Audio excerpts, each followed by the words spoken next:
আচ্ছা, আমরা আজকে যে ডিসকাশনটা করব সেটা হচ্ছে গ্রিডি অ্যালগোরিদমস নিয়ে কিছু ডিসকাশন হবে।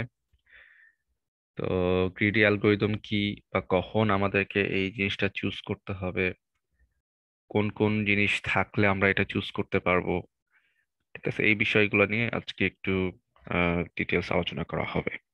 তো গ্রিডি অ্যালগোরিদম নাম আমরা অনেক শুনে থাকি। আমরা অ্যালগোরিদম কোর্স পড়ার আগে হয়তো বা অনেক সময় গ্রিডি অ্যালগোরিদম বা গ্রিডি চয়েস এগুলো নিয়ে অনেক কথাবার্তা শুনে আসছি।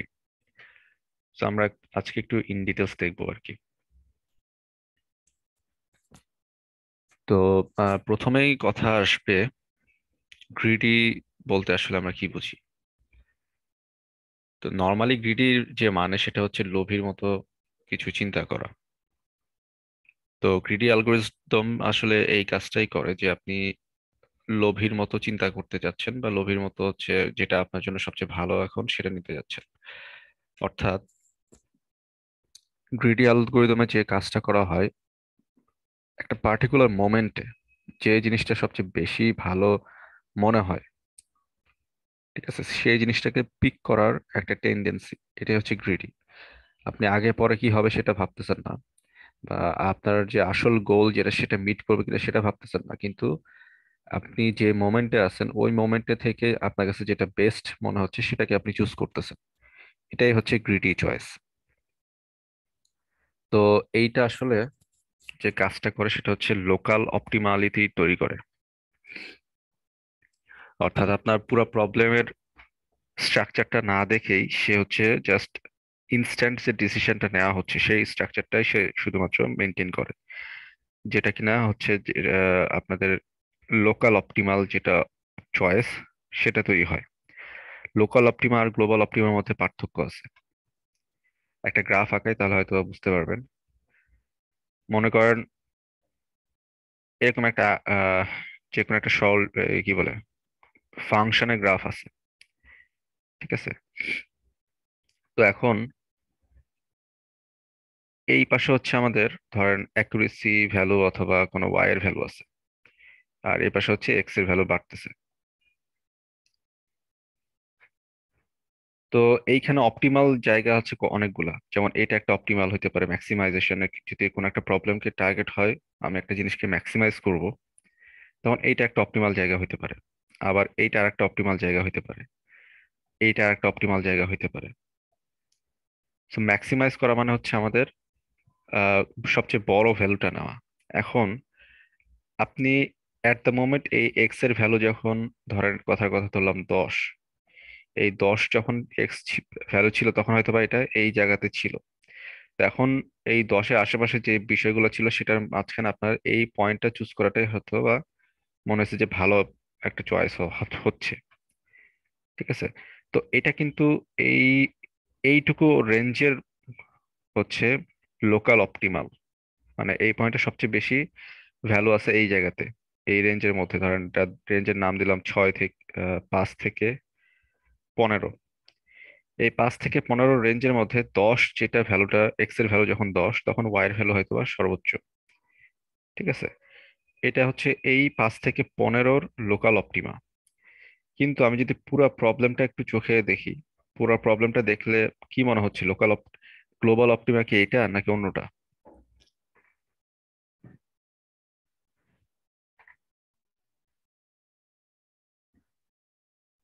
স্যার, লোকাল হলে এইটা, গ্লোবাল হলে তো অন্যটা। এর চেয়েও তো বড় আছে। রাইট। সো যদি আমি লোকাল মানে রেঞ্জ যে চিন্তা করি 5 থেকে 15, এই রেঞ্জের মধ্যে অপটিমালটা হচ্ছে এইটা। আবার যদি এখন আমি পুরো প্রবলেমটা চুজ করি, পুরো প্রবলেমটা চুজ করা মানে হচ্ছে আমি গ্লোবাল পার্সপেক্টিভে চিন্তা করতেছি। তো পুরো প্রবলেমের মধ্যে আমার সবচেয়ে ম্যাক্সিমাম হচ্ছে এইটা, সো এটা হচ্ছে গ্লোবাল অপটিমা। আর বাকি সবই হচ্ছে লোকাল অপটিমা।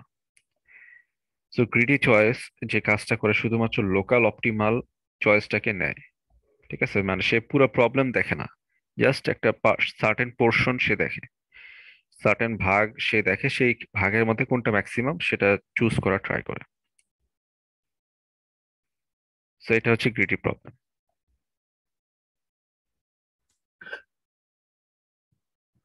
আচ্ছা, তো আমরা গ্রিডি প্রবলেম কখন চুজ করব? তা কখন ইউজ করব, এটা কোশ্চেন আসতেই পারে।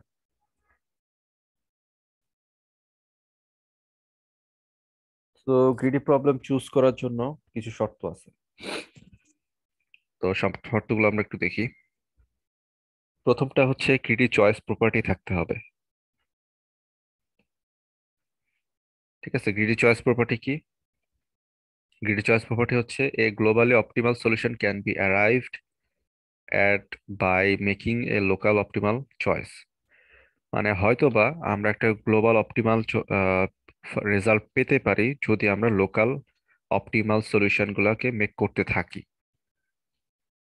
ঠিক আছে, মানে হচ্ছে আমার একটা অনেক বড় প্রবলেম আছে, বড় প্রবলেমটাকে সলভ করতে যে আমি ছোট ছোট প্রবলেমে গ্রিডি চয়েস করতেছি, ছোট ছোট প্রবলেমের ম্যাক্সিমাম ভ্যালু আমি কাউন্ট করতেছি। তো সেটা যদি করে আমার টোটাল যে গ্লোবাল সলিউশন সেটার যদি কাছাকাছি বা খুব নিয়ার ক্লোজ হয়, তো সেইটা আমরা যদি মেনটেন করতে পারি তখন আমরা গ্রিডি চয়েস করতে পারি। ঠিক আছে, মনে করেন আপনাকে এখন, আপনি বাজারে গেছেন, এখন বাজারে গিয়ে আপনাকে বেস্ট, আপনার লিস্ট আছে আপনাকে কি কিনতে হবে। তা এখন আপনার টার্গেট হচ্ছে সবচেয়ে কম দামে জিনিসগুলো কিনা, কিন্তু ভালো জিনিস আপনি কিনতে চাচ্ছেন। তখন আপনাকে অনেক জায়গাতে ঘুরতে হবে, যে এখানে কম দাম পাওয়া যায় সেখান থেকে আপনাকে সেটা হয়তো বা নিতে হবে। তো অ্যাকচুয়াল যে প্রবলেমটা সেটা গ্লোবাল প্রবলেম ছিল হচ্ছে আপনাকে বাজারটা কমপ্লিট করতে হবে, কিন্তু আপনি বাজারটা কমপ্লিট করার জন্য কি অনেকগুলো সাব সাব প্রোডাক্ট কিনতে হবে না? আমার কথাটাকে বুঝতে পারছেন? জি স্যার। বাজারটা কমপ্লিট করতে গেলে আপনাকে সাব সাব প্রোডাক্ট কিনতে হবে। এখন সাব প্রোডাক্ট গুলো কিনতে গেলে আপনার প্রত্যেকটা প্রোডাক্ট চেষ্টা করতে হবে সবচেয়ে কম দামে ভালো প্রোডাক্ট যাতে কেনা যায়।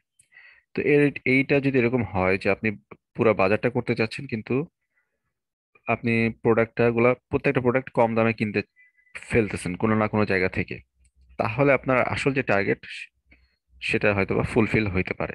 তো এই ধরনের টেন্ডেন্সি যদি থাকে কোনো প্রবলেম সলভিং এর উদ্দেশ্য, তখন আমরা এটা এই গ্রিডি চয়েসটা অ্যাপ্লাই করতে পারি।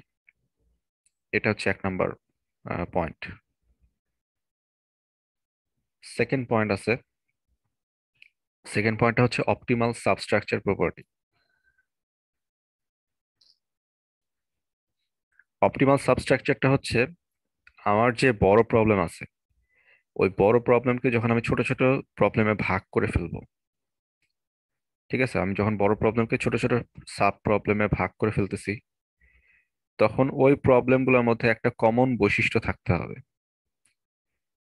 ঠিক আছে, যেমন রিকার্সিভ ফাংশনের কথা যদি চিন্তা করেন, রিকার্সিভ ফাংশনে কি হয়, একই ফাংশনকে অনেকবার কল করা হয় এবং ডিফারেন্ট ডিফারেন্ট এন্টিটি তৈরি হয়। তো ওইখানে কিন্তু স্ট্রাকচার সবারই সেম থাকে। ঠিক আছে, তো এইখানে যেটা করা হবে, চিন্তা করতে হবে এরকম যে আমার প্রবলেমটা আছে বড়, সেটাকে আমি ছোট ছোট ভাগে ভাগ করলাম এবং তাদের মধ্যে সেম ক্যাটাগরি বা সেম স্ট্রাকচার ফলো করা হবে। তো এটাকে বলা হচ্ছে অপটিমাল স্ট্রাকচার প্রপার্টি। ঠিক আছে, সেম টাইপের স্ট্রাকচার ফলো করলে আমার যদি সলিউশন বেটার আসে, অপটিমাল সলিউশন পাইতে পারি, তাহলে সেটাকে আমরা বলবো অপটিমাল সাবস্ট্রাকচার প্রপার্টি। সামনে আরো আসবে, এগুলো সমস্যা নেই, এটা আমরা আরো ডিটেলস ক্লিয়ার এক্সাম্পল দিয়ে ক্লিয়ার করলে আরো বুঝতে সুবিধা হবে আপনাদের।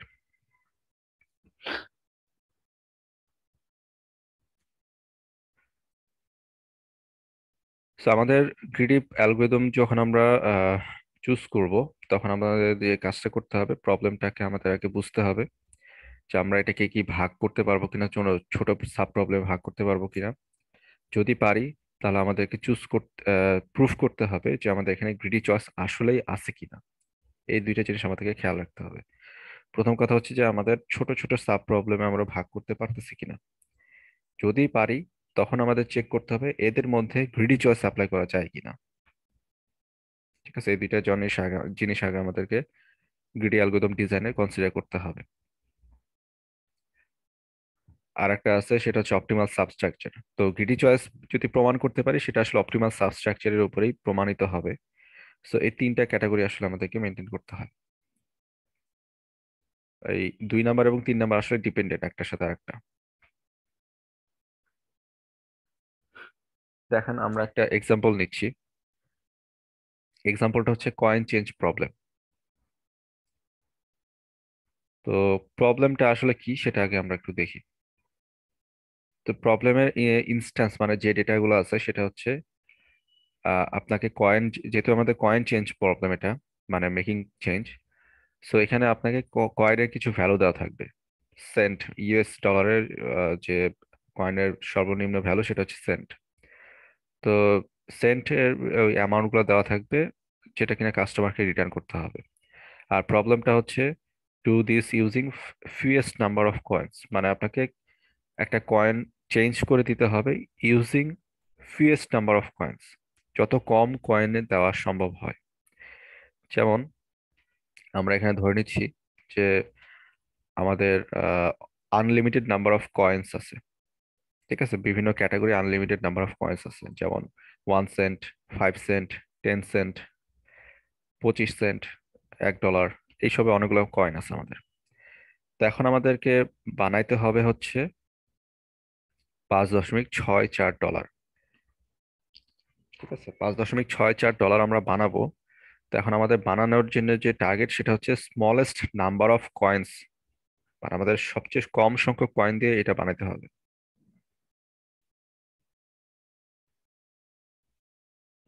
তো স্মলেস্ট নাম্বার অফ কয়েন্স দিয়ে যদি বানাতে যাই তাহলে আমাদের, আপনারা একটু চিন্তা করেন যে আমাদের আসলে কি কাজ করা উচিত। $1 নিতে হবে 5টা, তারপরে হচ্ছে ওই 64 এর জন্য সেন্ট নিতে হবে 64। তারপরে ওই যে 25 সেন্ট যেটা ওইটা নিতে হবে 2টা। তারপর থাকে 14, তারপরে 10 সেন্টের একটা, আর 1 সেন্ট এই পেনি 4টা নিলেই হয়ে যাবে। আচ্ছা, তো তার মানে আপনারা কিন্তু সবচেয়ে বড় কয়েনটা আগে চুজ করতেছেন। ঠিক আছে, মানে আপনাদের টার্গেট হচ্ছে কি, আমরা যেহেতু কমাইতে চাচ্ছি কয়েনের নাম্বার, তো এখন আমরা চয়েসিংটা কিন্তু করতেছি সবচেয়ে বড় যে চেঞ্জ ভ্যালুটা আছে সেটা কি। তো এটা কেন করলাম? স্যার কয়েনের সংখ্যা কমানোর জন্য। রাইট, মানে আমাদের সবচেয়ে বড় যে ভ্যালুটা আছে সেটা যদি আমরা নিয়ে ফেলি, মানে ইন্টেনশনটা হচ্ছে যে সবচেয়ে বড় ভ্যালুটা দিয়ে যদি আমরা বানায় ফেলতে পারি তাহলে আমাদের কয়েন সংখ্যাটা আসলে কমে যাচ্ছে। ঠিক আছে, তো সেটাই আর কি। তো তার মানে আমাদের এইখানে দেখেন, আমরা আমরা কিন্তু এখানে গ্রিডি চয়েস অ্যাপ্লাই করলাম। আমরা কিন্তু চাইলে সেটা 5 সেন্ট নিয়েও আমরা করতে পারতাম, কারণ আমাদের এখানে বলা আছে infinite number of, unlimited number of coins আমাদের কাছে আছে। কারণ আমাদের কাছে লাখ লাখ কয়েন আছে এই সবগুলার। তো আমরা যে কোনো ভাবে এটা বানাতে পারতাম, কিন্তু আমরা গ্রিডি চয়েস করে যে টার্গেটটা নিছি সেটা হচ্ছে ফিউ নাম্বার অফ কয়েন্স, সবচেয়ে কম কয়েন কয়েন দিয়ে এটা বানানো ফেলছি। তো এটা হচ্ছে আমাদের গ্রিডি চয়েস। এবং আহ, এইটা তখন আমরা যদি অ্যালগোরিদমের পার্সপেক্টিভে দেখি, এখন দেখেন অ্যালগোরিদমটা কিরকম ভাবে লেখা হয়েছে। আপনারা যেটা বলছেন সেটাই আসলে, মানে আমরা যা চিন্তা করি সেটাই আসলে অ্যালগোরিদমে লেখা সম্ভব। কি করা হয়েছে দেখেন, এস হচ্ছে আমাদের ওই কি বলে টাকার অ্যামাউন্ট যেটা, মানে এস হচ্ছে আমাদের 5.64 সেন্ট, সরি 64 ডলার, যেটা কত অ্যামাউন্ট আমাকে বানাইতে হবে।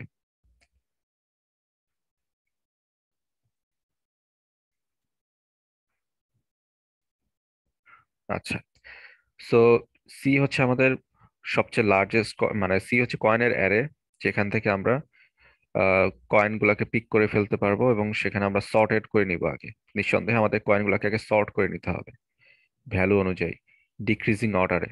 তো সবচেয়ে বড় কয়েন সবার আগে থাকবে, তারপরে তার যে ছোটটা, তারপর এইভাবে যাবে বাকিটা। তো প্রথম কাজটা হচ্ছে কি, সবচেয়ে বড় কয়েন দিয়ে আগে ট্রাই করা। এস এর ভ্যালু আগে চেক করতে হবে, এমন কয়েন নিতে হবে যাতে করে এই কয়েনের ভ্যালুটা এস এর চেয়ে কম হয়। ঠিক আছে, এই কন্ডিশনটা এখানে এইভাবে লেখা হয়েছে। তার মানে এখানে শুধু এই কথাটা লিখলে হবে না, এখানে ইফ কন্ডিশন, ইলস কন্ডিশন, আরো অনেক কিছু লিখতে হবে। জাস্ট বোঝার জন্য এটা এভাবে লেখা হয়েছে যে আমরা এমন একটা কয়েন চুজ করব যেটার ভ্যালু এস এর চাইতে ছোট হবে। এস মানে হচ্ছে এটা এখন। তো এখন কি করা হবে, number equals to s divide by c, মানে আমাদের এস ডিভাইড, এস এর ভ্যালু ছিল হচ্ছে 5.64 ডলার। তো এখন প্রথম হাইস্ট কয়েন হচ্ছে $1, তার মানে সি এর ভ্যালু প্রথমে হচ্ছে $1। তো আমরা এস কে দিয়ে সি দিয়ে যদি ভাগ করি তাহলে আমরা পাবো হচ্ছে 6।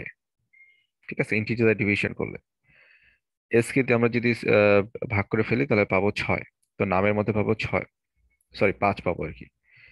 তার মানে আমাদের $1 কয়েন লাগতেছে 5টা। সরি, এটা তো আবার কালো হয়ে যাবে।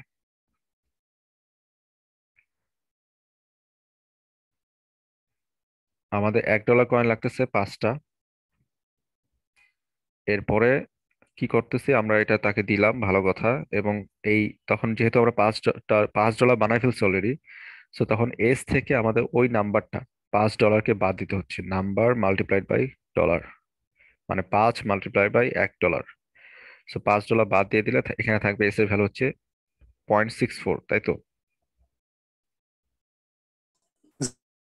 জি স্যার। জি স্যার। ওকে, তারপরে এখন 0.64 আছে। তো এখন আবার একই প্রসেসে এখানে নেক্সট সি কোন ভ্যালুটা হয় সেটা আমাদের দেখতে হবে। এখন তো আর $1 পসিবল না, এখন আমাদেরকে 25 সেন্ট ট্রাই করতে হবে। 25 সেন্ট। রাইট, সো 25 সেন্ট যদি আমরা ট্রাই করি, 0.25 $, যদি ট্রাই করি, তখন আমরা দেখবো যে 2টা লাগতেছে। তো এখন এটা যদি হয়ে যায় তাহলে আমাদের এস এর ভ্যালু যখন নতুন করে আপডেট হবে তখন এটা হয়ে যাবে হচ্ছে 0.14 সেন্ট, $0.14। নতুন এস এর ভ্যালু আপডেট হবে, সো এস এর ভ্যালু এখনো 0-র চেয়ে বড় আছে। আবারও একইভাবে প্রসেসটা হবে, এখন 10 সেন্ট নিতে হবে, অর্থাৎ $0.10। এই $10 হবে হচ্ছে একটা। আর পরবর্তীতে এস এর ভ্যালু ভাগ হয়ে যখন অবশিষ্ট থাকবে হচ্ছে 4 সেন্ট, তখন 0.04 সেন্ট যেটা, সরি 0.01 সেন্ট যেটা, সেটা আমাদেরকে নিতে হবে হচ্ছে 4টা। তো টোটাল কয়টা লাগতেছে?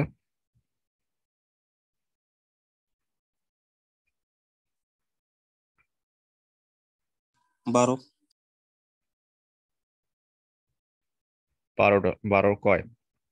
তো তার মানে আমরা এই 5.64 ডলারকে এই 12টা কয়েন দিয়ে, মিনিমাম নাম্বার অফ কয়েন্স 12টা দিয়ে বানায় ফেলতে পারি। ঠিক আছে, এটা কিন্তু একদম টোটালি গ্লোবাল সলিউশন। কারণ কি, আমি আমার মানে এই প্রবলেমটার স্ট্র্যাটেজিটাই এমন যে আমি যদি লোকাল অপটিমাল চুজ করি তাহলে আমি গ্লোবাল অপটিমালে পৌঁছাতে পারবো আস্তে আস্তে। লোকাল অপটিমাল বলতে আমি কি বোঝাতে চাচ্ছি, আমার টার্গেট দেখেন প্রথমে ছিল 5.64 এটা বানানো। সো এর মধ্যে আমি $5 বানাই ফেলছি, তাহলে আমাদের তখন লোকাল অপটিমাল চেঞ্জ হয়ে $0.64 চলে গেছে। ঠিক আছে, এইভাবে দেখেন অপটিমালিটিটা চেঞ্জ হয়ে যাচ্ছে। প্রথমে টার্গেট ছিল এটা বানানো, সো এর মধ্যে আমি $5 বানাই ফেলছিলাম, তখন আমাদের টার্গেট ছিল 64.64 বানানো। আবার এটা যখন আমরা বানাই ফেলছি তখন আমাদের $0.14 বানানোর টার্গেট ছিল। সো এইভাবে হচ্ছে আমাদের অপটিমাল যে চয়েসটা সেটা কিন্তু ছোট হয়ে যাচ্ছে, অর্থাৎ লোকাল অপটিমালের ফাংশনালিটিটা এখানে আমাদের কাছে ভিজিবল হচ্ছে, আমরা লোকালি চুজ করতে পারতেছি। ঠিক আছে, সো এটা হচ্ছে লোকাল অপটিমাল প্রপার্টি।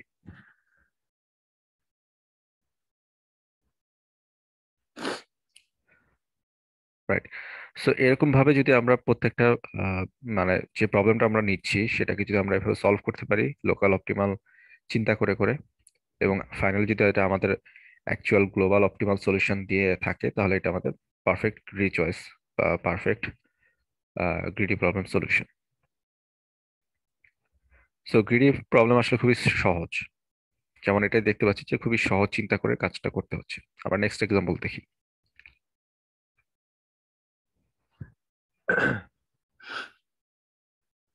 তো এখানে সেটাই আবার এখানে দেখানো হয়েছে যে কিভাবে করা হয়েছে, তো এটা আমরা আর দেখি নাই। সো এখন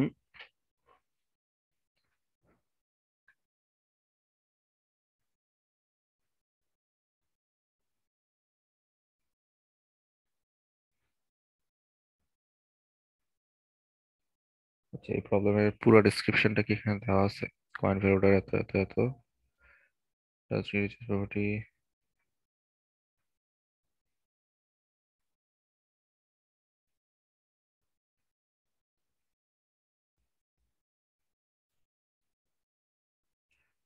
আচ্ছা হ্যাঁ, এইটা একটা সুন্দর একটা প্রবলেম হইতে পারে।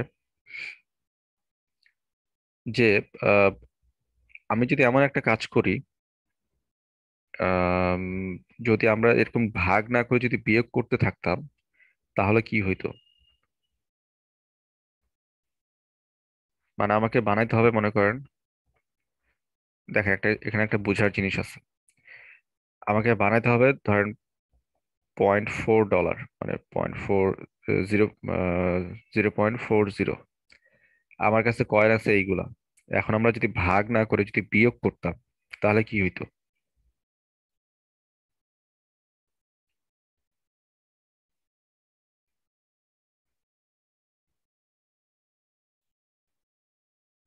কি হইতো বলেন?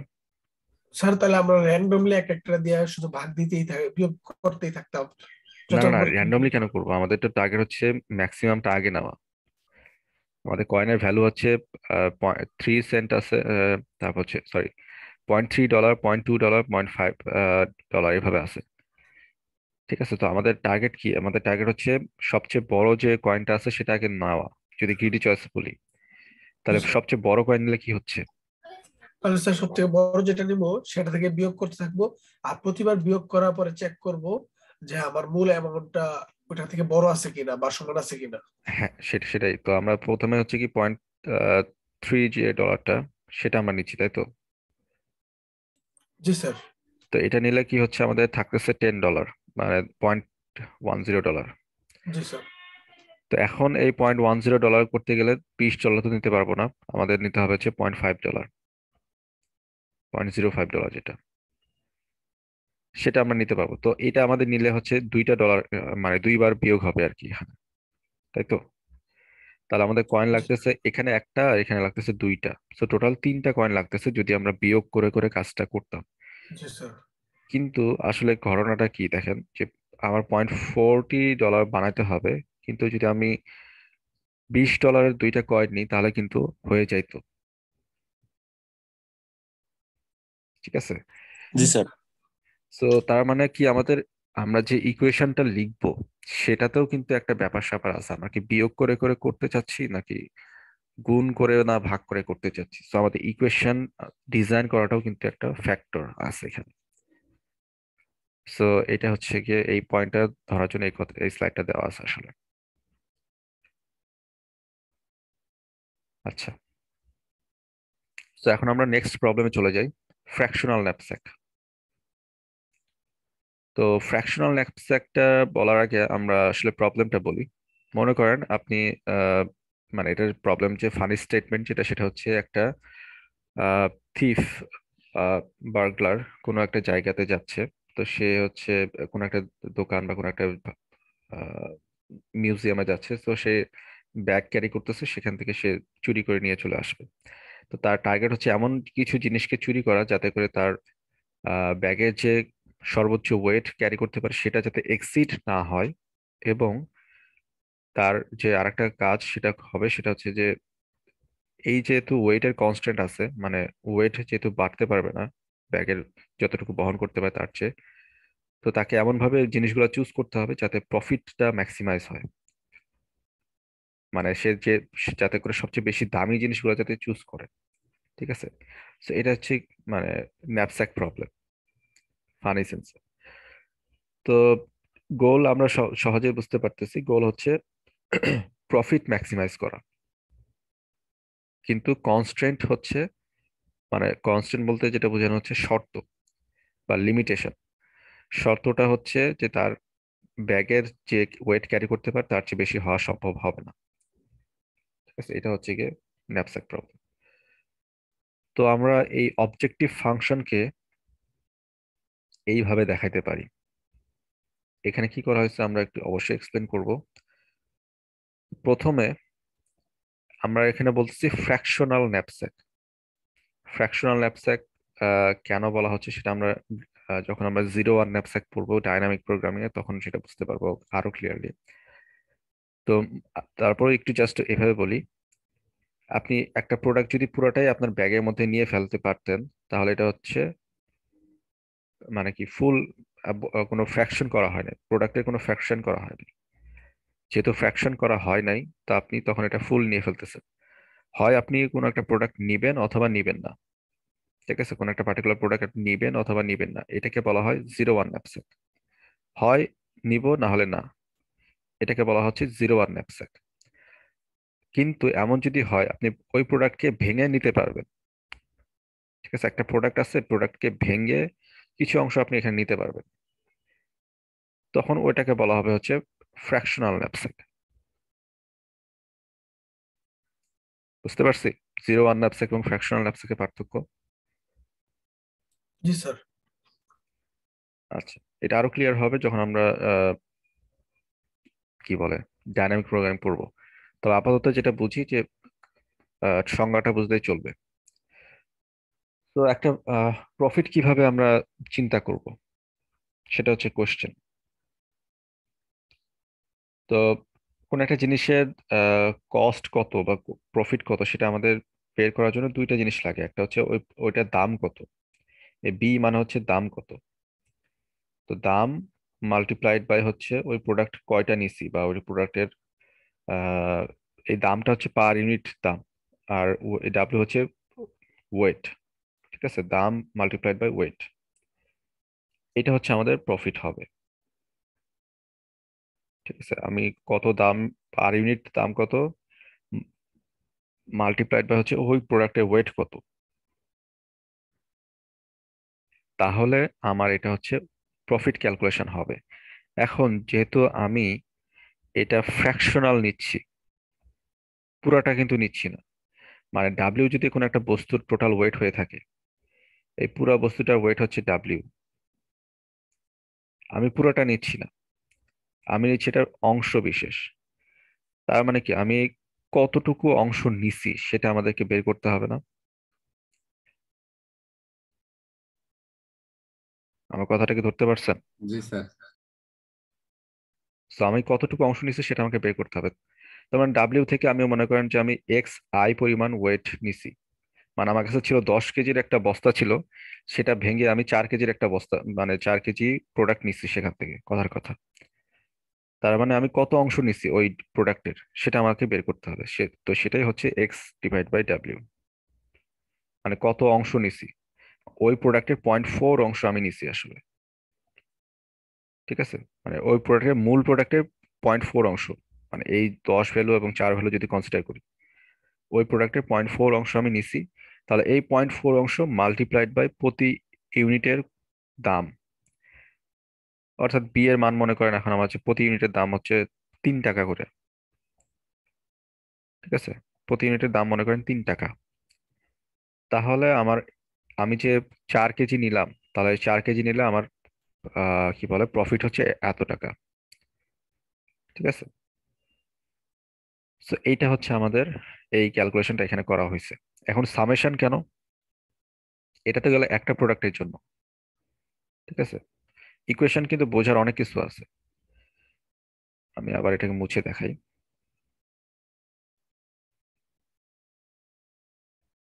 সো এটা গেল হচ্ছে একটা প্রোডাক্টের জন্য, আইতম প্রোডাক্টের জন্য, এক্স আই ডাব্লিউ আই। ঠিক আছে, এটা হচ্ছে আইতম একটা প্রোডাক্ট, মানে আইতম প্রোডাক্ট। এখন এরকম যদি আমার 10টা প্রোডাক্ট থাকে, 1 থেকে 10টা প্রোডাক্ট আছে, তাহলে কি প্রত্যেকটার জন্য কি আমাকে এরকম ফ্র্যাকশন নিতে হইতে পারে না? জি স্যার। So, একটা প্রোডাক্টের জন্য প্রফিট হচ্ছে এটা, পি আই মাল্টিপ্লাইড বাই কত অংশ নিছি। তাহলে এরকম 10টা প্রোডাক্ট থাকতে পারে, তাহলে 10 বার তো আমাকে যোগ করতে হবে, বি আই বি আই-1, বি আই+1, মানে এইভাবে ডট ডট করে অনেকগুলো যোগ হবে। তো ওইটাকে সিম্পলিফাই করে দেখানোর জন্য আসলে সামেশন রুলটা ব্যবহার করা হয়। ঠিক আছে, তো এই জন্য এখানে সামেশন রুলটা এখানে ব্যবহার করা হয় যে আমার যতগুলো প্রোডাক্ট আছে, আই বিলংস টু হচ্ছে যতগুলো প্রোডাক্ট, এস হচ্ছে ধরেন প্রোডাক্টের একটা সেট, তো ওই প্রোডাক্টের সেট থেকে যতগুলো প্রোডাক্ট আমি নিচ্ছি সবগুলোর প্রাইস এবং অ্যামাউন্ট, যেটা কি বলবো ফ্র্যাকশন যেটা, সেটা গুণ করলে আমি টোটাল প্রফিট পাবো, আমার প্রফিট কত সেটা পাবো। তো এই জন্য এটা এই ইকুয়েশন এভাবে লেখা হয়েছে। ক্লিয়ার হয়েছে ইকুয়েশন?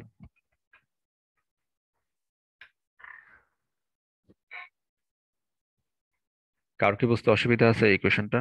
জি না স্যার। ওকে।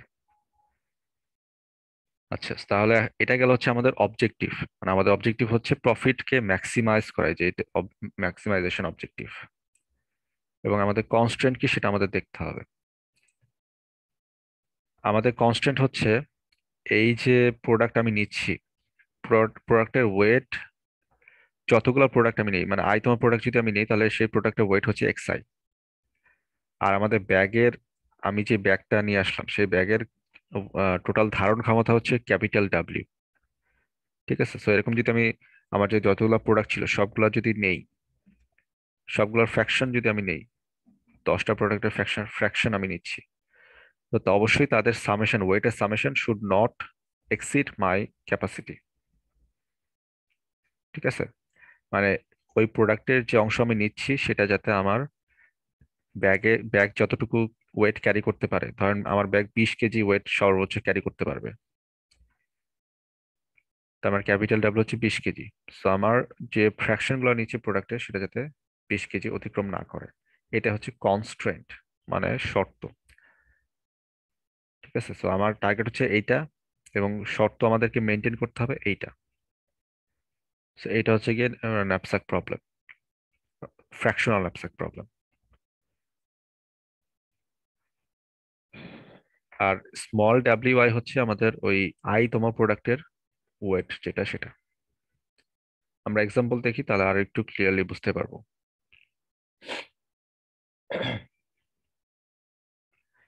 এটা মনে করেন সেই ব্যাগটা, বা এটা হচ্ছে সেই ন্যাপস্যাক যার যেটা হচ্ছে সর্বোচ্চ 10 ml পর্যন্ত নিতে পারবে। আর এখানে 5টা আইটেম আছে। ঠিক আছে, এখন 5টা আইটেমে কোন আইটেম কতটুকু আছে সেটা ওখানে দেখানো হয়েছে। তো ওয়েট, আইটেম 1 এর ওয়েট হচ্ছে এরকম 4 ml আছে, আইটেম 2 8 ml আছে, এভাবে সবগুলো আছে। এবং বেনিফিট, মানে আইটেম 1 পুরোটা নিলে হচ্ছে $12, আইটেম 2 পুরোটা নিলে হচ্ছে $32, আইটেম 3 পুরোটা নিলে $40 লাভ হবে, আইটেম 4 পুরোটা নিলে $30 লাভ হবে। তো এখন আপনি কিভাবে চুজ করবো, বা কোনটা চুজ করবো, কোনটা আমার আসলে নেওয়া উচিত? স্যার যেটার বেনিফিট বেশি হয় $50 ওইটাও তো নেওয়া যাবে। জি স্যার, $50 আগে নিয়ে নিব, এটা তো 1 ml মাত্র। আচ্ছা, আপনাদের চয়েস অনুযায়ী দেখি আমরা একটু সলভ করি কি রকম হয় আসলে, আমাদের চয়েস গুলো ঠিক হয় কিনা। তো আপনারা বলতেছেন যে আমরা $50 আগে নিয়ে নিব, মানে 1 ml নিয়ে নিব, 1 ml $50। ভালো কথা। তারপর? স্যার এটারই 10 ভাগ নিয়ে নিব, যদি 10 ml নেওয়া যায়, এটা না 10 না না, টাকা। 10 ml নেওয়া যাবে না, এটা এতটুকুই আছে, 1 ml আছে। ও আচ্ছা, 8 তাহলে স্যার, ml এর একটা, 2 ml এর একটা। তাহলে স্যার আগে এগুলোকে শর্ট করে নিব, এই যেগুলির দাম বেশি, কম বেশি অনুযায়ী যেগুলো শর্ট করে নিব, একদম বেশি বেশি গুলো আগে আগে নিব। প্রথম 50 নিব 1 ml, তারপরে আছে $40, এটা আছে 2 ml, এটারও নিয়ে নিব। তারপরে আছে $32, তারপর স্যার এটারও 8 ml, স্যার এটা একটা 8 ml নেওয়া যাবে যদি না, একবারই নেওয়া যায় এটা ফিকশন তাহলে নেওয়া তো যাবে। হ্যাঁ, একটা প্রোডাক্ট একবারই নেওয়া যাবে, মানে তাহলে তো 8 আর 2 নেওয়া লাগবে। যেখানে যতটুকু আছে সেটাই নিয়ে ফেলতে হবে। এখন আমাদের টার্গেট হচ্ছে ওয়েটকে চেঞ্জ করা যাবে না, আমাদের 10 ml ফিল আপ করতে হবে এবং এক ম্যাক্সিমাম চয়েস এক দিতে ml হবে। 6 ml আর 4 ml। Sorry sir. Sir sir আমাদের আমরা তো ফ্র্যাকশন নিতে পারবো ম্যাক্সিমাম যেটা। বেনিফিট লাগবে না, তাহলে যদি 8 ml আর 2 ml নিই তাহলে আমাদের ম্যাক্সিমাম বেনিফিট হয়ে যায়। এটা 2, জি স্যার। আহ হ্যাঁ, হয়ে যায়, কিন্তু আসলে আপনারা কিন্তু এক একজন এক এক ভাবে চলে যাচ্ছেন, মানে পার্টিশন হয়ে যাচ্ছে। কেউ বলতেছেন এটা নিলে ভালো হইতো কারণ এটা সবচেয়ে বেশি আছে, আবার কেউ বলতেছেন এই দুইটা নিলে ভালো হইতো কারণ এটা 10 ml হয়ে যাচ্ছে সরাসরি। কিন্তু বিষয়টা আসলে ওইটা না, বিষয়টা স্যার হচ্ছে যে 1, 2 আর 6 নিলে ভালো হতো স্যার, বেস্ট হয় তাহলে। ম্যাক্সিমাম প্রফিট কম হয়। আচ্ছা, আমরা যদি এইভাবে দেখি যে 1 আমাদের দাম ml অনুযায়ী 2 ml যদি দেখি, ছোটটা দিচ্ছি। দাম অনুযায়ী দেখি আমরা কি হয়। তো প্রথমে আমরা নিলাম হচ্ছে $50 নিলাম, $40 নিলাম, 2 ml, তাহলে 3 ml ফিল আপ হয়ে গেছে, আমাদের বাকি আছে 7 ml। তো 7 ml আমরা কোথা থেকে নিব সেটা হচ্ছে বিষয়। তো এটা কিন্তু আসলে ফ্র্যাকশনাল ন্যাপস্যাক, এটা কিন্তু আসলে আমার যে পুরাটাই নিতে হবে এমন কোনো কথা নাই। তো 7 ml আমি চাইলে হয়তো বা এই নেক্সট যে বড় ভ্যালুটা আছে সেটা হচ্ছে $32, ঠিক আছে, এইখান থেকে হয়তো বা নিতে পারি। কিন্তু আসলেও সেটা আমাদের নেওয়ার উপযোগী কিনা সেটা আমাদেরকে চেক করার বিষয় আছে কিন্তু। কারণ আমি যদি এখান থেকে 7 ml নিতে চাই, তখন আমাদের কিন্তু একটা বিষয় চলে আসবে যে কত টাকা আমি এখান থেকে আসলে পাচ্ছি। একটু হিসাব করেন তো এখানে কত টাকা পাওয়া যায় 7 ml যদি আমি এখান থেকে নেই। $28 স্যার। $28। কিন্তু দেখেন 7 ml নিলে পাওয়া যেত হচ্ছে $28, তাই তো? জি কিন্তু দেখেন এখানে স্যার। 6 ml এ তো আমি $30 পাইতে পারতাম না। জি জি স্যার। স্যার। জি স্যার। তাহলে আমি যদি 6 ml নিতাম তাহলে আমি তো $30 পাইতাম, কিন্তু 7 ml নিলে আমার হচ্ছে $28 হচ্ছে, যা কিন্তু এটা আমার প্রফিট আরো কমে যাচ্ছে। জি স্যার। তো 6 ml নিলে $30 পাইতাম, সাথে আরো 1 ml এখনো বাকি আছে 1 ml ফিল আপ করার জন্য। তো সেটা আমি কিভাবে করব? তো আসলে এইভাবে 30 ml লাগতো। এইভাবে দাম দেখে আসলে গ্রিডি চয়েস করা যাবে না। আমাদের যেটা করতে হবে সেটা হচ্ছে পার ইউনিট প্রফিট কত সেটা চেক করতে হবে। প্রত্যেকটা প্রোডাক্টের পার ইউনিট ভ্যালু কত, এই দেখেন। তো এখন আমরা হচ্ছে এই প্রোডাক্টের যে ওয়েট আছে, ওয়েট দিয়ে ডলারকে ভাগ করে দিছি, মানে দামকে ভাগ করে দিছি। তাহলে আমরা পার এমএল এ কত ডলার সেটা আমরা পেয়ে যাচ্ছি। যখনই পার এমএল এ কত ডলার পেয়ে গেছি, এখন আমাদের চয়েস করার সমস্যা নাই, ঠিক আছে? কারণ এখন দেখেন এই যে এটা কিন্তু সহজে বোঝা যাচ্ছে। এখন 8 ml যদি নিতাম তাহলে $4 পার ইউনিট হচ্ছে $4 প্রফিট, কিন্তু 6 ml এর এটা পার ইউনিট $5 প্রফিট। এখন কিন্তু সহজে ডিস্টিংগুইশ করা যাচ্ছে যে আমি কোনটা নিব আসলে। বুঝতে পারছি? জি স্যার। জি স্যার। তো এটা হচ্ছে বিষয়। তো এখন যদি আমরা হিসাব করি আমাদের এটা তো এখন দেখাই যাচ্ছে সবচেয়ে বড়, যেহেতু এখন পার ইউনিট কস্ট 50, তো আমরা এটা নিব আগে। সো 1 ml 5,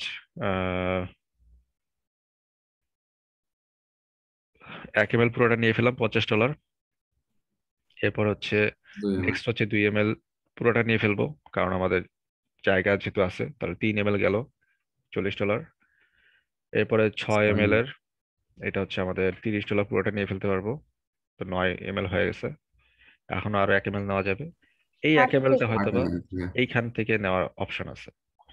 সো এই প্রোডাক্ট থেকে যদি আমরা নেই 1 ml অফ প্রোডাক্ট 2, সো 2 নম্বর প্রোডাক্টে 1 ml নিলে $4 আসে। তো এখন আমাদের টোটাল প্রফিট হচ্ছে $124, ঠিক আছে? জি স্যার। এটা হচ্ছে গিয়া আমাদের গ্রিডি চয়েস এবং গ্রিডি চয়েস প্রপার্টি। এই যে আমি বারবার বলতেছি যে অপটিমাল সাবস্ট্রাকচার খুঁজে বের করতে হবে। তো এইটা হচ্ছে অপটিমাল সাবস্ট্রাকচারের কন্ডিশন, যে আমাদেরকে প্রত্যেকটা প্রোডাক্টের আহ শুধু ভ্যালু দেখলে হবে না, পার ইউনিট ভ্যালুটাও দেখতে হবে, যে আসলে পার ইউনিট প্রফিট কোথায় বেশি হচ্ছে।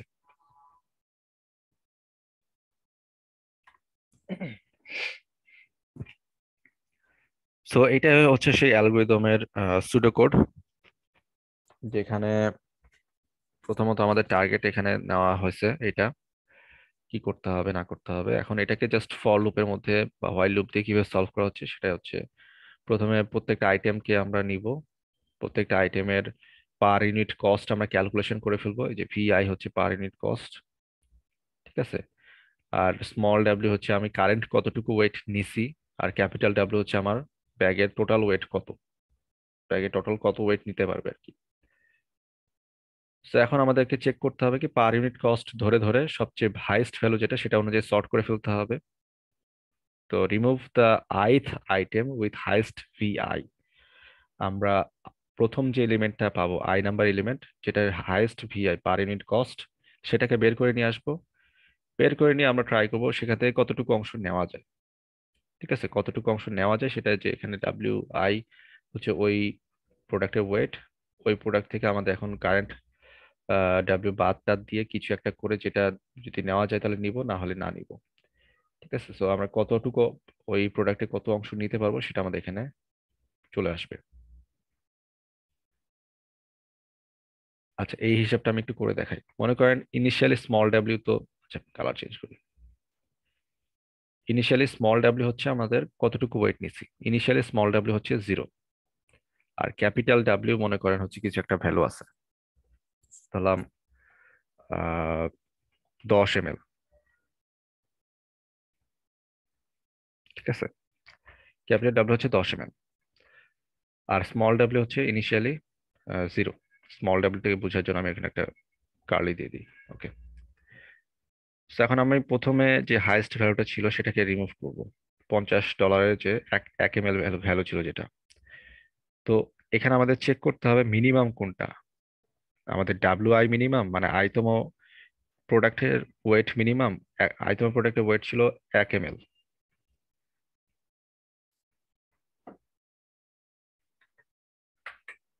আচ্ছা, আইতম প্রোডাক্টের ওয়েট ছিল 1 ml এবং হচ্ছে W, capital W minus W হচ্ছে আমাদের 10 মাইনাস 0, তাহলে 10। তো এখানে মিনিমাম কোনটা, 1 নাকি 10 মিনিমাম?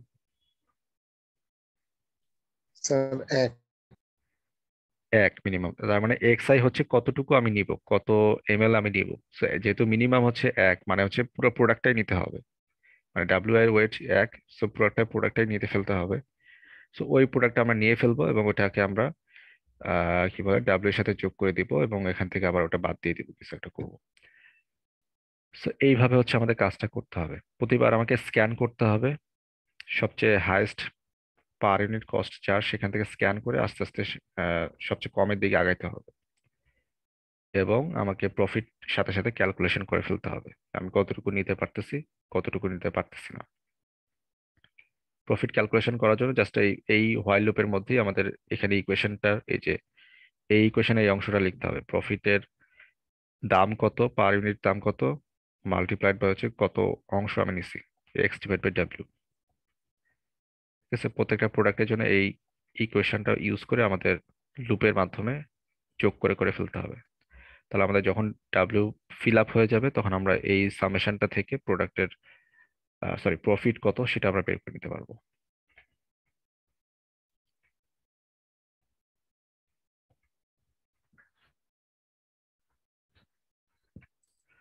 সো গ্রিডি অ্যালগোরিদম কিন্তু আসলে চিন্তা করাও সহজ, কোডিং করাও খুবই সহজ। আমরা কিন্তু দেখতে পাচ্ছি যে এটা, এই কোডটা যদি আপনি ঠিকঠাক মতো করতে পারেন, এটা আসলে খুব বেশি বড় হবে না, হাইস্ট 10 থেকে 15 লাইনের একটা কোড, মানে পুরো এই ফাংশন লিখতে। ঠিক আছে, তো তার মানে আমি বলতে চাচ্ছি যেটা আসলে এটা খুবই স্মল একটা কোড। যেমন আমরা যদি এই যে কয়েন চেঞ্জিং যে কোডটা ছিল, এই কোডটা কিন্তু একদম 4 থেকে 5 লাইনের সুডো কোড। ঠিক আছে, তো এখানে সর্টিং ফর্টিং এইসব হাবিজাবি থাকতে পারে, তো এটাতে এখন বিল্ট ইন ফাংশন আছে আপনাদের, তো এটা কিন্তু করা খুবই ইজি। আর তো এটা আমার মনে হয় না যে থ্রিডি অ্যালগরিদম কোডিং করতে খুব বেশি সময় লাগবে বা বেগ পেতে হবে। আপনারা বাসায় এগুলো প্র্যাকটিস করবেন কিভাবে করা যায়। ঠিক আছে, কয়েন চেঞ্জের ওই প্রবলেমটা যেটা একটু আগে দেখলাম, এই যে এই সুডো কোডটা বাসায় করা ট্রাই করবেন। আপনি এই যে ফ্র্যাকশনাল কয়েনগুলো নেবেন, নিয়ে কিভাবে এটাকে কয়েন চেঞ্জ করে সবচেয়ে কম নাম্বার অফ কয়েন্স বের করা যায় সেটা একটা কোড লিখে ফেলবেন। আমি নেক্সট ক্লাসে আপনাদের থেকে আপডেট চাবো যে আপনারা এটা লিখছেন কিনা। আর ওইটা লিখবেন, আর যদি কেউ পারেন এই ফ্র্যাকশনাল ন্যাপস্যাকটাও করে ফেলবেন। এটা খুব ইজি আর একটা জিনিস। অ্যাটলিস্ট একটা কোড যেন হয়, নেক্সট ক্লাসে যেন আমি এটা শুনি যে একটা কোড করতে পারছেন। ঠিক আছে। জি স্যার।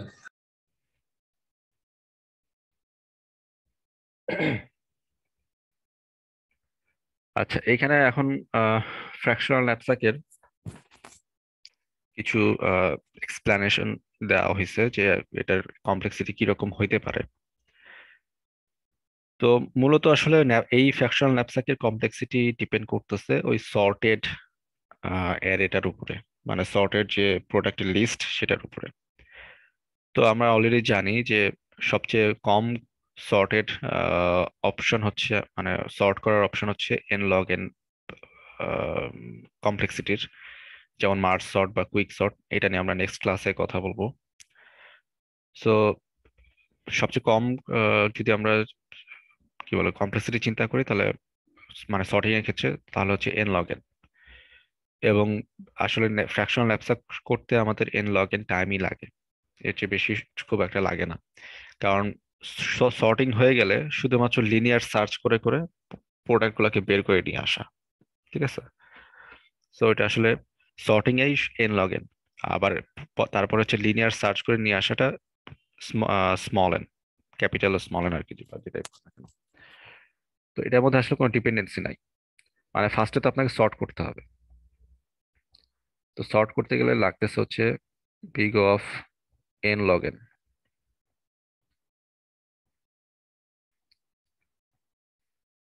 এরপরে সর্ট হয়ে গেলে সর্টের সাথে কিন্তু কোনো ডিপেন্ডেন্সি নাই, এরপরে যে সর্টেড অ্যারে থেকে একটা ফর লুপ চালায় প্রত্যেকটা এলিমেন্টকে বের করে নিয়ে আসা এবং চেক করা।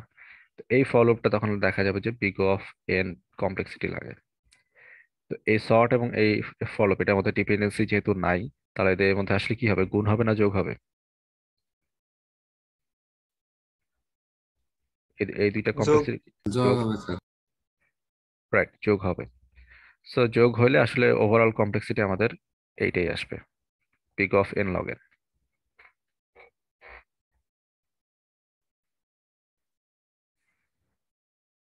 সো গ্রিডি অ্যালগরিদমের কমপ্লেক্সিটি আসলে খুবই কম হয়ে থাকে। আচ্ছা, হাফম্যান কোডিং আজকে বলতেছি না, হাফম্যান কোডিং আমরা নেক্সট ক্লাসে ভালোভাবে দেখবো শুরু থেকে। আমি পরের যে টপিক আছে সেটাতে চলে যাই। হাফম্যানের পরে একটা আছে, হাফম্যানের পরে যেটা আছে সেটা হচ্ছে activity selection problem. Activity selection প্রবলেমটা কি আগে সেটা আগে বুঝি। মনে করেন আপনাকে অনেকগুলো কাজ করতে হবে আজকে, এবং কাজগুলা হচ্ছে একটার পর একটা একটার পর একটা এইভাবে না, কাজগুলা স্ক্যাটার্ড ওয়েতে আছে এবং একটার সাথে আরেকটা ওভারল্যাপ হইতে পারে। ধরেন আপনাকে অনেকগুলো মিটিং এ অ্যাটেন্ড করতে হবে, অথবা মনে করতে পারেন যে আপনার যে ক্লাস আমরা দিই অ্যাডভাইজিং এর সময় কোন কোর্সটা আপনাকে নিতে হবে কোনটা নেওয়া যাবে না, ক্লাসের রুটিনে কনফ্লিক্ট হচ্ছে কিনা, এই বিষয়গুলো কিন্তু আপনারা মাঝে মাঝে শুনে থাকেন অ্যাডভাইজার থেকে, তাই না? তো সেটা আসলে কি করা হচ্ছে, ওইটা আসলে চেক করা হচ্ছে। এটা কাইন্ড অফ অ্যাক্টিভিটি সিলেকশন বা অ্যাক্টিভিটি শিডিউলিং প্রবলেমের মতো। একই ক্লাসরুমে আহ অনেকগুলা ক্লাস পড়ে যাচ্ছে কিনা একই টাইমে, বা টাইমের ওভারল্যাপ হচ্ছে কিনা, ঠিক আছে, এইটা হচ্ছে গিয়ে মেনটেন করতে হবে। সো এটাকে বলা হয় অ্যাক্টিভিটি সিলেকশন বা অথবা কনফারেন্স শিডিউলিং প্রবলেম। সো এখানে ইনপুট কি থাকবে দেখেন, ইনপুট হিসেবে থাকবে হচ্ছে কয়টা প্রোগ্রাম আজকে অ্যারেঞ্জ হইতে পারে, ঠিক আছে, মানে কয়টা প্রোগ্রাম আছে, এই 1 থেকে 11 এটা হচ্ছে কয়টা প্রোগ্রাম। আর প্রত্যেকটা প্রোগ্রামের স্টার্টিং টাইম আর এসআই, ফিনিশিং টাইম হচ্ছে এফআই। মানে ধরেন যে 1টা থেকে স্টার্ট হবে কোনো একটা 1 নম্বর প্রোগ্রাম, 4টায় শেষ হবে। 2 নম্বর প্রোগ্রাম 3টায় শুরু হবে, 5টায় শেষ হবে। এইভাবে বাকি প্রোগ্রামগুলো আছে। তো এখন বলেন যে কোন প্রোগ্রামগুলো আসলে আমাদের অ্যারেঞ্জ করলে ম্যাক্সিমাম অ্যামাউন্ট অফ অ্যাক্টিভিটি আমরা একসাথে একদিনে কমপ্লিট করতে পারবো, সেটা আমরা কিভাবে চুজ করব, সেটা হচ্ছে গিয়ে প্রবলেম। মানে বিষয়টা হচ্ছে এরকম, দেখেন আমি যদি প্রথম প্রোগ্রামটা অ্যারেঞ্জ করতে চাই তাহলে কি হবে,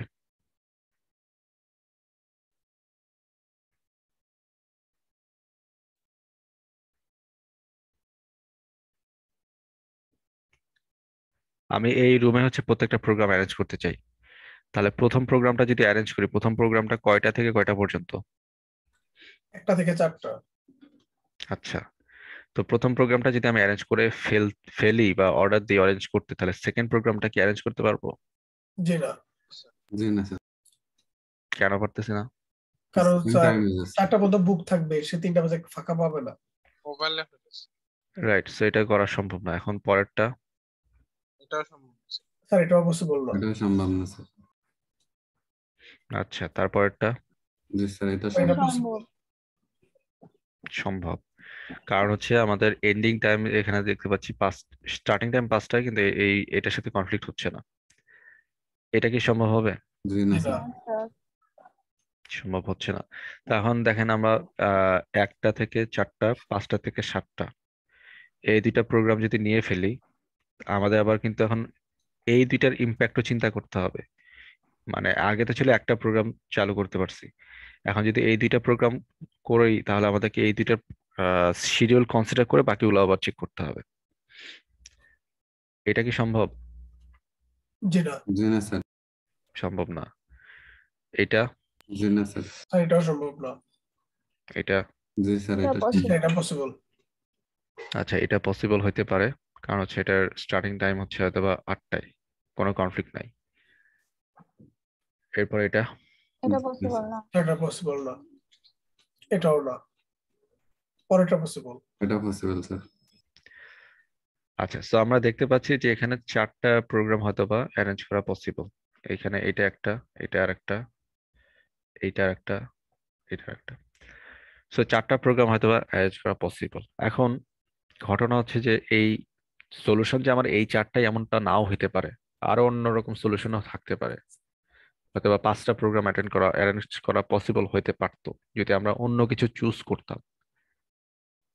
ঠিক আছে, সো হইতে পারতো, যে কোনো কিছু হইতে পারতো। তার মানে যেটা বলতে চাচ্ছি যে আমাদের সলিউশন আসলে ইউনিক না।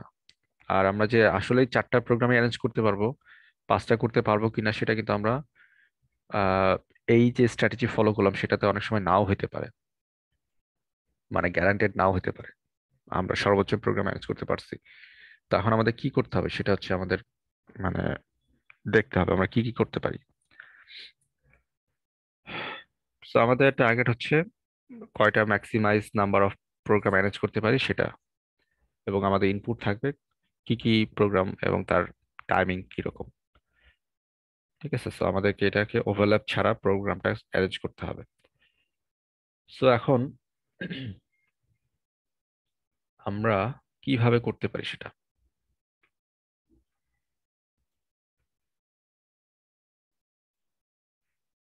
আমরা এমন কিছু করতে পারি যে আমরা প্রোগ্রামগুলোকে যে টাইম স্কেলে কনভার্ট করে ফেলছি। ঠিক আছে, টাইম স্কেলে কনভার্ট করে প্রত্যেকটা প্রোগ্রামের নন ওভারল্যাপ শিডিউল দেখে দেখে আমরা করার ট্রাই করতেছি। সো যে কোনো একটা প্রোগ্রাম যদি আমরা চুজ করে ফেলি, বাকিগুলো তো ওই রেঞ্জের মাঝখানে বা শেষে শুরুতে যদি পড়ে যায় তাহলে বাদ, বাকি যেগুলো পড়ে নাই সেগুলো শুধু আমরা নিতে পারবো হয়তো বা। ঠিক আছে, এটা একটা সলিউশন হতে পারে। তো প্রথম অ্যালগরিদমটা আগে আমরা দেখি। প্রথম অ্যালগরিদম কি বলতেছে? Sort the activity by starting time. আমরা স্টার্টিং টাইম অনুযায়ী অ্যাক্টিভিটি গুলোকে সর্ট করে ফেলবো, কোনটা আগে পরে, আগে থেকে শুরু হচ্ছে বা পরে শুরু হচ্ছে। এরপরে সেকেন্ড স্ট্র্যাটেজি কি, সর্ট করার পরে কি করতে হবে? আমরা প্রথম অ্যাক্টিভিটিটা চুজ করব এবং remove all the activities conflicting with that এবং রিপিট। মানে প্রথমে একটা সর্ট করে ফেললাম, প্রথম শিডিউলটা চুজ করলাম, ওইটার সাথে যদি কারো কনফ্লিক্ট থাকে সেটা বাকি সবগুলো ফালাই দিলাম। এরপরে কি আবার ওইটার সাথে যদি যেটা কনফ্লিক্ট নাই সেটা চুজ করলাম। একই প্রসেসে বারবার বারবার এই কাজটা চলতে থাকবে। এটা হচ্ছে অ্যালগরিদম 1। এটার প্রথম কাজ হচ্ছে অ্যাক্টিভিটি গুলোকে স্টার্ট টাইম অনুযায়ী সর্ট করা। তো দেখি আমরা কিভাবে হয় এটা। ভালো কথা, তার মানে আমরা যদি এই স্ট্র্যাটেজি অ্যাপ্লাই করতে চাই তাহলে এই কেস যদি হয়, দেখেন নিচে একটা কেস দেখানো হয়েছে, এই কেসটা যদি হয় তাহলে কি হচ্ছে, আমরা কয়টা প্রোগ্রাম অ্যারেঞ্জ করতে পারবো? স্যার একটা। রাইট, স্টার্টিং টাইম অনুযায়ী সর্ট করলে এই এই প্রোগ্রামটা সবার আগে স্টার্ট হচ্ছে, এই প্রোগ্রামটা পরে স্টার্ট হচ্ছে, এই প্রোগ্রামটা পরে স্টার্ট হচ্ছে। কিন্তু সমস্যাটা অন্য জায়গায়। এইটা একবার যদি আমরা স্টার্ট করে দিই, এটার লেন্থ হচ্ছে অনেক বড়, এইটা শেষ হইতে হইতে বাকি দুইটা প্রোগ্রামের শিডিউলই পাওয়া যাবে না। তার মানে কি আমরা যদি সর্ট করি স্টার্টিং টাইম দিয়ে, তাহলে এই কেস, কর্নার কেস যদি আমরা পড়ে যাই তাহলে আমাদের শুধুমাত্র একটা প্রোগ্রামে সলভ করা পসিবল, কিন্তু আমরা চাইলে অপটিমালি দুইটা প্রোগ্রাম অ্যারেঞ্জ করতে পারতাম, যেটা কিনা আমাদের জন্য বেনিফিট হতে পারতো। তার মানে সর্টিং বাই স্টার্টিং টাইম এটা আসলে কোনো ভালো সলিউশন হতে পারে না। So, আমরা কি করতে পারি নেক্সট দেখি। Sort the activities by length. একই কাজ, মানে বাকি কাজগুলো একই, আমরা হচ্ছে সর্ট করব লেন্থের অনুযায়ী। ঠিক আছে, পিক দ্য শর্টেস্ট অ্যাক্টিভিটি, আমরা শর্টেস্ট অ্যাক্টিভিটি যেটা সেটাকে চুজ করবো আগে, বাকি সবগুলো রিপিটিং যেগুলো আছে তাদেরকে ফালাই দেব। এটা করলে কি হচ্ছে, এটা করলে কি হবে বলো তো দেখি, এই তিনটার মধ্যে কয়টা চুজ হবে? তো 2 নম্বর দুইটা। মাঝখানেরটা। না, শুধু 2 নম্বর চুজ হবার কোনো কথা নাই। শর্টেস্ট লেন্থ এটাও হইতে পারে, আবার এটাও হতে পারে। জি স্যার, এই দুইটাই চুজ হবে। হ্যাঁ, এই ধর এটা হচ্ছে 5 5 5 5 যদি হয় তাও দুইটাই চুজ হবে, কারণ এটার মধ্যে কোনো ওভারল্যাপিং নাই। ঠিক আছে, আমরা যদি লেন্থ অনুযায়ী সর্ট করি তাও এই দুইটাই চুজ হবে, যেহেতু এদের মধ্যে ওভারল্যাপিং নাই। তো এটা তখন বাদ চলে যাবে। So এটা এই কেসে মানে আগে যে কেসটা ছিল সেটা থেকে আমরা এটা ভালো রেজাল্ট পাচ্ছি মনে হচ্ছে। ঠিক আছে, দেখি এটা আর কোনো কর্নার কেস আছে কিনা। এখন কি হবে, আমরা তো সর্ট করছি লেন্থ অনুযায়ী, তো এবং শর্টেস্ট অ্যাক্টিভিটিকে আগে চুজ করতেছি, তাহলে কি হবে? শুধু মিডরেটটাই আগে নিবে, শর্টেস্ট যেহেতু আগে বলছে। রাইট, এই মাঝখানে যেটা আছে সেটাকে আমরা আসলে নিব একটা প্রবলেম বা একটা প্রোগ্রাম, কিন্তু আমাদের এখানে আসলে দুইটা নেওয়ার পসিবিলিটি ছিল বা দুইটা নেওয়া যাইতে পারতো, সেটা আমরা নিতে পারলাম না। তার মানে কি এই স্ট্র্যাটেজি কি ভালো স্ট্র্যাটেজি হইতে পারলো? না স্যার, এটা তো প্রবলেম আছে। এটা আসলে আমাদের বেস্ট স্ট্র্যাটেজি না। So আমাদেরকে নেক্সট ট্রাই করতে হবে। অ্যালগরিদম 3, আমরা কি করব, sort the activities by ending time, মানে যে প্রোগ্রামের এন্ডিং আগে হয়েছে তাকে আগে নিয়ে আসবো। Pick the activity which ends first, যে অ্যাক্টিভিটিটা সবার আগে এন্ড হচ্ছে সেটাকে চুজ করে ফেলবো, বাকিগুলোকে রিমুভ করে দিব এবং একই প্রসেসে কন্টিনিউ করতে থাকবো। এটা করলে কি হবে, এই তিনটার মধ্যে কয়টা চুজ হবে? উপরেরটা মানে 1 আর 3 নম্বরটা। স্যার 2 1 নম্বর নম্বর আর বাদ। 3 নম্বরটা। রাইট, কারণ কি, কারণ হচ্ছে যখন আমরা সর্ট করে ফেলছি এন্ডিং টাইম অনুযায়ী, তাহলে এন্ডিং টাইম হচ্ছে এটা সবার আগে এন্ড হচ্ছে। এটা যদি আমরা চুজ করে ফেলি, এর সাথে কনফ্লিক্ট যারা আছে তারা বাদ। তো এ এন্ডিং টাইমের সাথে আর কোনো কনফ্লিক্ট নাই, এটার কোনো কনফ্লিক্ট নাই নিচেরটার। সো এটা আমরা নিতে পারবো। ঠিক আছে, সো এই জন্য এটা ঠিক আছে। আচ্ছা, এখন দেখি আমাদের অন্য কোনো কর্নার কেস আছে কিনা। এখানে দেখেন, এটা কি, এটা এখানে কয়টা চুজ হবে? অ্যালগরিদম 3 তে এন্ডিং টাইম অনুযায়ী সর্ট করার ফলে স্যার এখানেও দুইটা চুজ হবে, নিচের দুইটা। সবাইকে ধরতে পারতেছি? জি স্যার। এন্ডিং টাইম সবার আগে এন্ড হচ্ছে কোনটা? বি। এইটা সবার আগে এন্ড হচ্ছে, তারপরে এন্ড হচ্ছে কোনটা? সি। নিচেরটা একদম যেটা, এরপরে এন্ড হচ্ছে এইটা। আমরা করতেছি এন্ডিং টাইম অনুযায়ী সর্ট, এন্ডিং টাইম অনুযায়ী সর্ট করলে এটা সবার আগে শেষ হচ্ছে। তো এটা যদি সবার আগে চুজ করে ফেলি, এটার সাথে কনফ্লিক্টিং হচ্ছে এই উপরেরটা, সো এটা বাদ হয়ে যাবে সাথে সাথে। ঠিক আছে, তো বাকি থাকে নিচেরটা, এটা আসলে কোনো কনফ্লিক্টিং নাই, সো এই দুইটা চুজ হয়ে যাচ্ছে।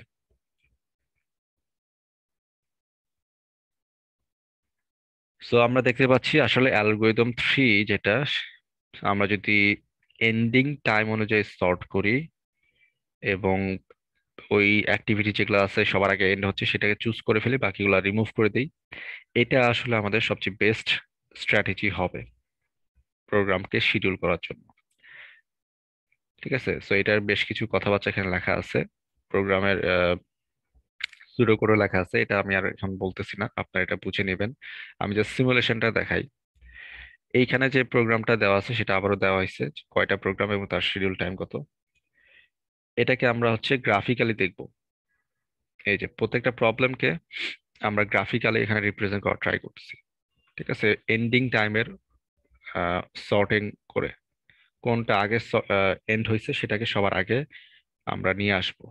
সেটা যে কোনো অর্ডার হতে পারে, প্রোগ্রামের সমস্যা নাই তাতে। So, ওইভাবে যদি আমরা এন্ডিং টাইম অনুযায়ী সর্ট করি, প্রত্যেকটা টাইম ফ্রেম এখানে দেখানো হচ্ছে 0 থেকে 15 পর্যন্ত টাইম ফ্রেম, এবং কোন প্রোগ্রামটা সবার আগে শেষ হয়েছে সেটাকে সবার আগে এখানে দেখানো হয়েছে। সো প্রথম প্রোগ্রামটা যদি আমরা চুজ করে ফেলি, প্রথম বলতে কিন্তু আবার 1 নাম্বার প্রোগ্রাম না, যেটা সবার আগে এন্ড হয়েছে সেটা সেটা যদি চুজ করি, এটার সাথে কনফ্লিক্টিং এইটা এইটা, ঠিক আছে। তো এই প্রোগ্রামটা যদি চুজ করি তাহলে এটার সাথে কনফ্লিক্টিং এইটা এবং এইটা, এটা বাদ হয়ে যাবে। আরো কিছু কনফ্লিক্টিং আছে এইটার সাথে, যেমন আরো নিচেও আছে, এই যে সরি আমি দেখি নাই, এখানে এটা কনফ্লিক্টিং, আবার এটাও কনফ্লিক্টিং, সো এটা বাদ। মানে এই লাইনের সাথে যেখানে যেখানে যারা যারা আছে সবাই বাদ এই লাইনের আগে, কারণ এটা টাইম হচ্ছে 4টা পর্যন্ত, সো এটা বাদ হয়ে গেল। ভালো কথা। সো এটাকে জাস্ট পয়েন্ট করে রাখতে হবে যে কোনটা কোনটা কোনটা বাদ হয়ে যাচ্ছে। তারপরে বাকি থাকতেছে এদের মধ্যে এইটা বাকি আছে, সো এটা আমরা চুজ করতে পারি। সো এটা চুজ করলে এটার সাথে কে কে বাদ যাবে? নিচের দুইটা। এই দুইটা বাদ যাওয়ার কথা, হ্যাঁ তাই তো? হ্যাঁ। সো এই দুইটা বাদ হয়ে যাবে। তো এটা যখন বাদ হয়ে গেল, আর এরপর বাকি আছে এরা। তো এদের মধ্যে যদি এন্ডিং টাইম হচ্ছে সবার কম হচ্ছে এইটার, তো আমরা এটা উপরেরটাকে চুজ করলাম, চুজ করলে নিচেরটার সাথে সাথে বাদ হয়ে যাবে। তো নিচেরটা বাদ হয়ে গেলে বাকি থাকতেছে আমার এইটা, সো এটা হচ্ছে আমাদের চুজ হবে। সো আমরা দেখতে পাচ্ছি এন্ডিং টাইম অনুযায়ী যদি আমরা সর্ট করে ফেলি তাহলে আমাদের এই কয়টা অ্যাক্টিভিটি আমরা অ্যারেঞ্জ করতে পারবো। এই কয়টা অ্যাক্টিভিটি কত সেটা কিন্তু সিকোয়েন্সিয়ালি না, এটা হচ্ছে আমাদের ম্যাপ করে নিতে হবে যে এটা কত কত কত আইডি প্রোগ্রামের। এটা হতে পারে P7, হতে পারে এটা হচ্ছে আমাদের হয়তো বা P1, কোন একটা প্রোগ্রাম হতে পারে। ঠিক আছে, এটা কোনো সমস্যা না, কিন্তু দেখতে হবে যে টাইমিং যাতে ওভারল্যাপ না হয়। আচ্ছা আমরা একটু দেখি এটা কোনটা কোনটা হতে পারে। এটা হচ্ছে 1 থেকে 4, স্টার্টিং টাইম 1টা, এন্ডিং টাইম 4টা। এই 1 নম্বর প্রবলেমটাই আর কি। আচ্ছা যাই হোক, যেটাই হোক না কেন, আসলে এটা যে সিকুয়েন্সিয়ালি থাকবে এমন কোনো কথা নাই। সর্ট যেহেতু করা হচ্ছে, এদিক সেদিক হয়ে যেতে পারে টাস্ক আইডি বা প্রোগ্রাম আইডি। তো যেটাই হোক না কেন, এটা হচ্ছে গিয়ে আমাদের সলিউশন। আমরা এন্ড টাইম অনুযায়ী সর্ট করব এবং সবচেয়ে বেস্ট যেটা সেটা চুজ করব। সো এটা অপটিমাল কিনা বা এটা কিভাবে সলভ হচ্ছে এই বিষয়গুলো একটু আপনারা রিডিং পড়ে দেখবেন। এটা রিডিং পড়লে বুঝে যাওয়ার কথা, যদি না বোঝেন তারপর নেক্সট ক্লাস আমাকে বলবেন, ঠিক আছে। সো এইটা হচ্ছে গ্রিডি অ্যালগরিদম, বাকি থাকতেছে এটার মধ্যে হাফম্যান কোডিং। এটা নিয়ে হয়তো আমরা যদি নেক্সট ক্লাসে যদি সর্টিং দেখানোর পর সময় পাই তাহলে এটা নিয়ে ডিসকাশন হবে।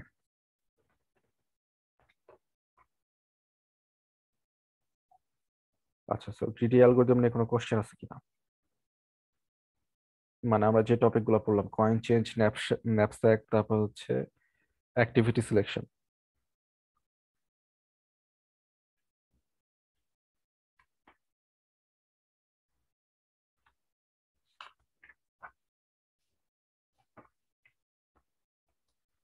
আচ্ছা, কোনো কোশ্চেন মনে হচ্ছে নাই, তার মানে আমরা সবাই বুঝে গেছি।